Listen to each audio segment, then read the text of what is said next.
Congratulations on the purchase of your new Assault AirBike. Let's unbox your new Assault AirBike so you can begin using it as soon as it is assembled. First, make sure you lay the carton on the ground, and after removing the strapping and opening the bottom of the box, stand it on edge with the arrow pointed up and remove the carton.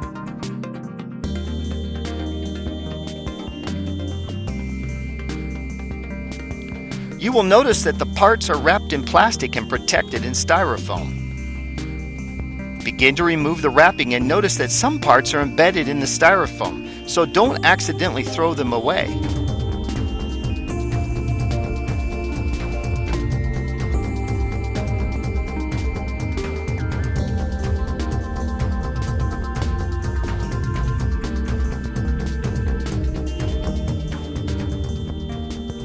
After you have removed all the loose parts, lay them out so you can find them quickly during the assembly process.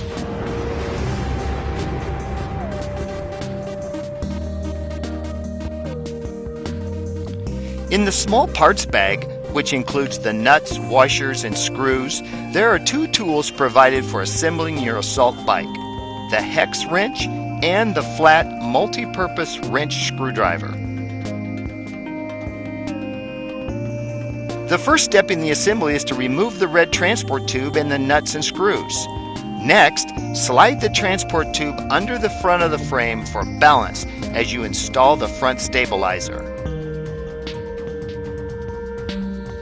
Slip the front stabilizer into the receiver on the main frame and use two number 58 screws, two number 34 lock washers, and two number 35 flat washers to make the attachment.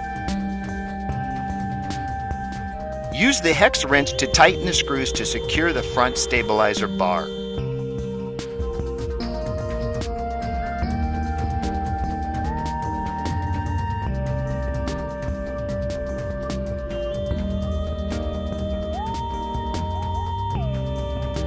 To assist in balancing the bike, move the red transport tube to the rear of the bike to prop it up so you can make the installation of the red stabilizer easier.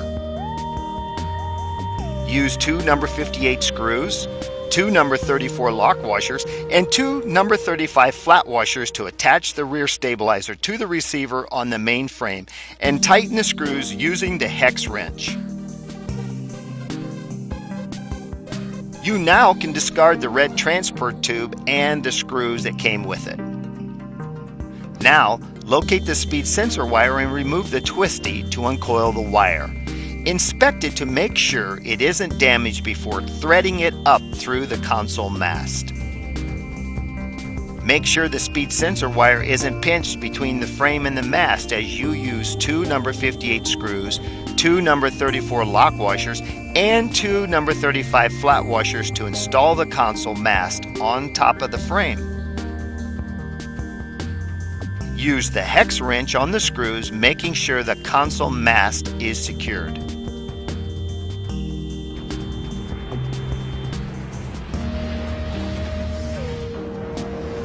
Next, unwrap the console and remove the batteries before opening the battery door on the back. Install the provided AA batteries, making sure that the plus side of the battery corresponds to the plus connector and the negative side to the negative connector according to the diagram before closing the battery door.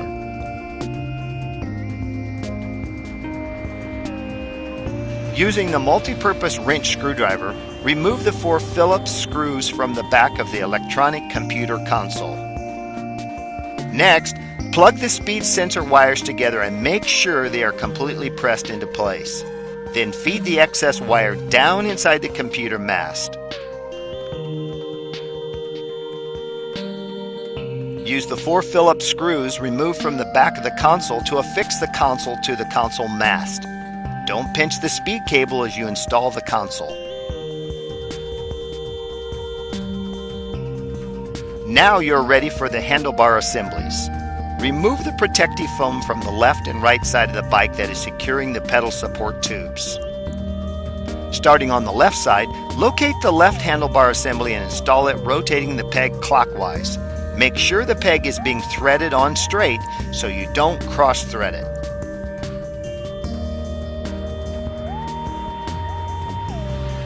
Now, use the multi-tool wrench to tighten the nut between the handlebar and the frame so that there is no movement and there are no threads exposed. Repeat this on the right side of the bike, installing the handlebars to the frame.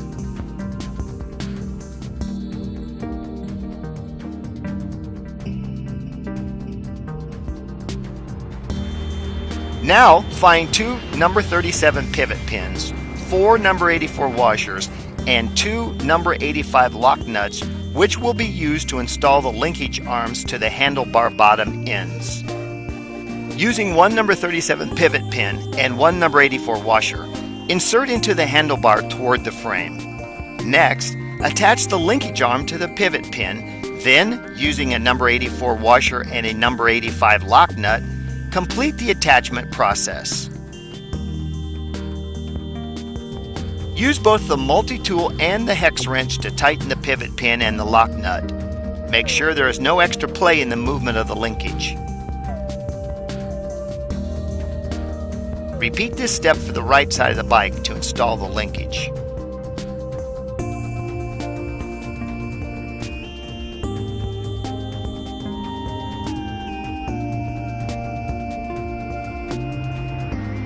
Now it's time to install the standard seat. First, you must remove the small washer and Allen screw on the back end of the seat slide assembly with the hex wrench before sliding the seat onto the rail. Once the seat is in place on the knurled portion of the seat rod, replace that small Allen screw and washer and tighten.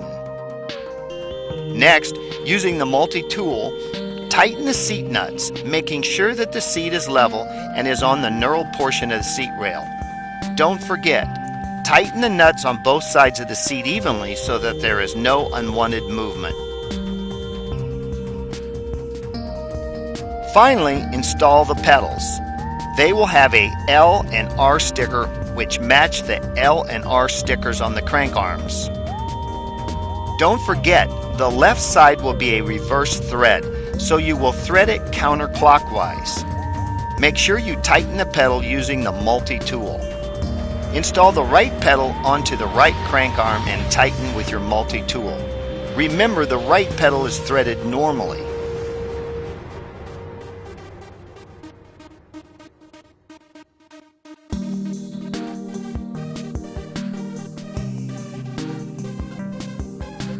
Finally, use the hex tool to tighten the locking nut on each pedal.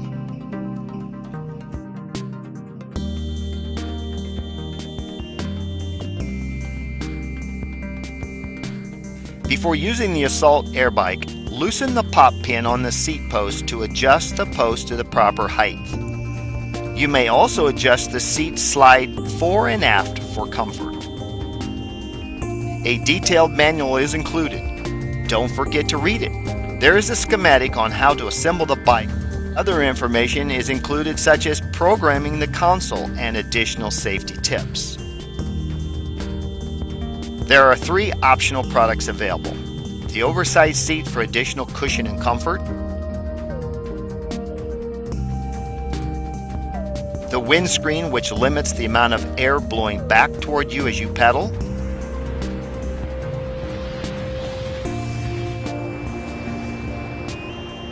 and a custom cup holder which fits between the electronic console and the console mast. Now that you have your Assault AirBike assembled, have fun and enjoy.